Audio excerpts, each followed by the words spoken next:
Matriculation governments টাঙ্গাইলে পড়াশোনা করি। আমি কিভাবে গভর্নমেন্টস টাঙ্গাইলে চান্স পেলাম তার গল্প তুলে ধরবো আজকের ভিডিওতে। আপনি যদি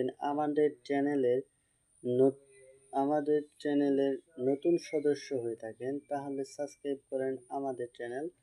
আর আপনি যদি টিকটক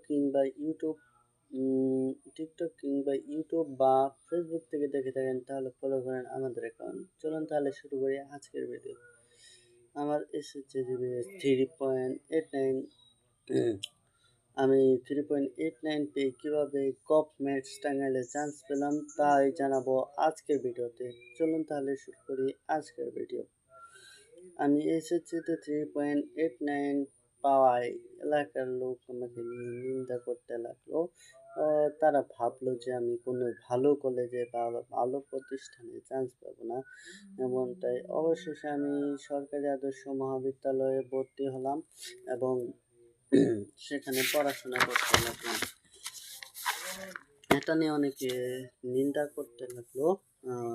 তারপর আমি আইএসটিএমএস ভর্তি আবেদন করলাম এবং আমি ভর্তি পরীক্ষা দিলাম, কিন্তু ফার্স্ট মেরিটে আমার আইএসটিএমএস এর চান্স হলো না।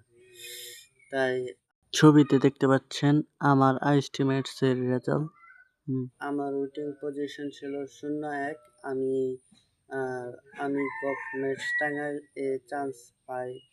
এই ছবিতে দেখতে পাচ্ছেন নানা ধরনের তথ্য। চান্স পাই। আমার মেরিট স্কোর ছিল 145.8 আর আমার মেরিট পজিশন ছিল 4457, আর আউট অফ 50,000। গভর্নমেন্টস টাঙ্গাইলের অনুসারে আমার মেরিট পজিশন হলো 68। আমি সবাইকে তারপর আমি অবশেষে সবাইকে বলি যে কেউ হতাশ হবেন না, কারণ আল্লাহ তাআলা যা নির্ধারণ করেন তা সকলের